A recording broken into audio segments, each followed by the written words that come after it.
Ari Rabin-Havt on the line with us. He is the host of The Morning Agenda on SiriusXM Progress Channel 127, co-author with David Brock of The Benghazi Hoax. MorningAgenda.com is his website. You can tweet him at Ari Rabin-Havt. Ari, welcome back.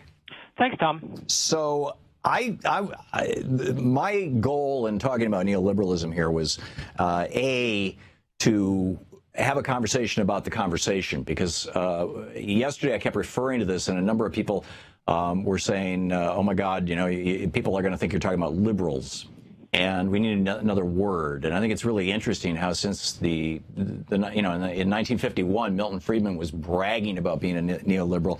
In 1935, I think it was, when von Hayek and Mises got together in Austria, and literally, no, it was 1938 in Paris. They literally invented this phrase, neoliberalism, and both wrote about it. Von Hayek in 44 in his book The Road to Serfdom wrote about it. And in 47, they founded a society dedicated to neoliberalism. It was called the Mont Pelerin Society. It was financed by millionaires and their foundations. And, we've got this whole neoliberal structure. But the word is no longer used. So anyhow, I wanted to start with that.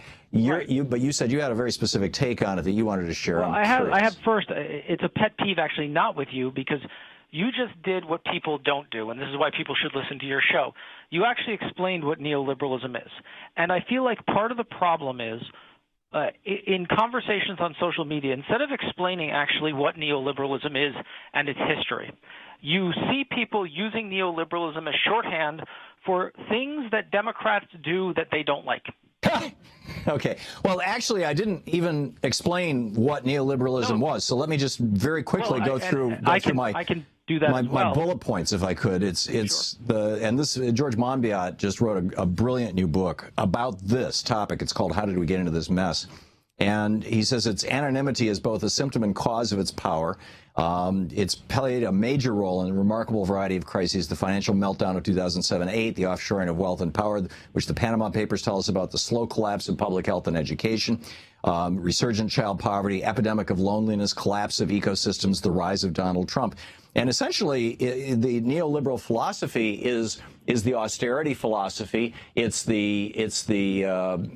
meritocracy philosophy that the DLC adopted in 1989 that Thomas Frank talks about in his most recent book, Listen Liberal, which is just a brilliant deconstruction of neoliberalism in the Democratic Leadership Council.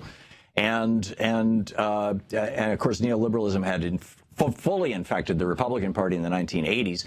Neoliberalism dictates that that labor should be arbitraged, that labor is a product that can be bought and sold across borders. It doesn't matter that it's people, it's just another product, that markets are perfect and markets are better than democracy, frankly, that we should always defer to the will of markets, that this old-fashioned idea of the Sherman Antitrust Act, that corporations getting too big form duopolies, triopolies, monopolies, and that's not good for an economy or a democracy, that's kind of an old and outdated idea, and we really just need to deregulate all these big companies and let them get bigger and bigger and bigger. That's neoliberalism. Back to you. Well, it's even simpler than that, which is essentially what Hayek and Friedman wrote about was the privatization of public resources. Yes. And that, at its core, that's what everything you just mentioned and the source of every problem you just mentioned comes down to, from what goes on in trade treaties to problems we see in our health education systems to problems we see in the private prisons are a neoliberal solution. Right, absolutely. And what's amazing over the weekend, I don't know if you saw this series in the New York Times where I think the first in the series was When You Dial 911 and Wall Street Answers, and it was all about how private equity companies have been buying up public failing, public like ambulance services, fire departments, 911 services, and they're failing because they're being run by neoliberal Republican governments that are cutting taxes, and so they don't have the money to pay for them. Well, they're failing because your 911 service shouldn't be a profitable enterprise. That's my point. But I mean, they're failing to be appropriately funded by government because the whole strategy of Republicans is break government, point out that it's broken, and then privatize it.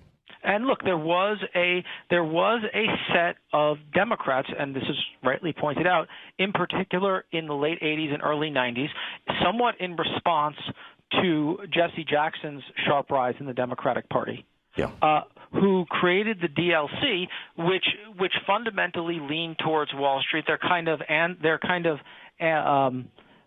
let's call it their current iteration third way, because the DLC doesn't actually exist anymore. Their current iteration third way pushes for many of these things, privatization of Social Security, et cetera. Right. But here's the thing, and this is really important. It is vital we discuss these issues, and language is really important.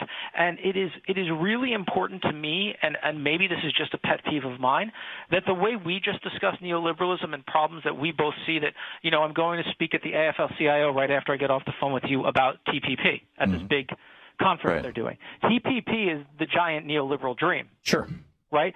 But it's important that when we speak about neoliberalism, we actually talk about what it is and it not become this Democrat did something bad, therefore they're a neoliberal. Well, in fact, I'd say the uber neoliberals are the Republicans.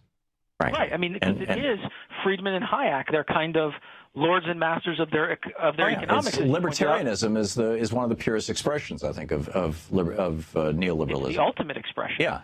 It's and so I've avoided using the word neoliberalism. I've instead used Thatcherism, Reaganism, trickle-down economics, conservative economics. I've used those phrases.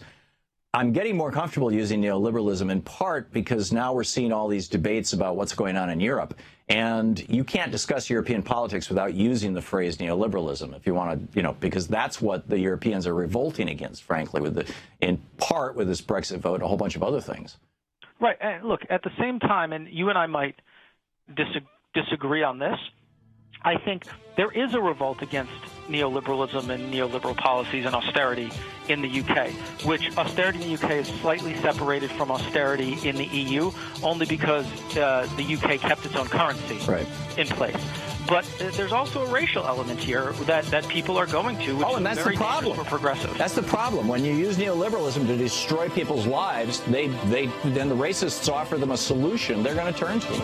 All right, hang on just a second. You're listening to the Thom Hartmann Program. Call 202-808-9925. And thus you get Donald Trump. Ari Rabin-Havt. Ari, thanks so much for being with us today. Thanks, Tom. Good talking with you. We'll be back. It's 28 minutes past the hour. To watch more clips from our programs, hit the Watch More Videos button over here. And please be sure to hit the handy-dandy subscribe button so you'll always be up to date. Tag, you're it.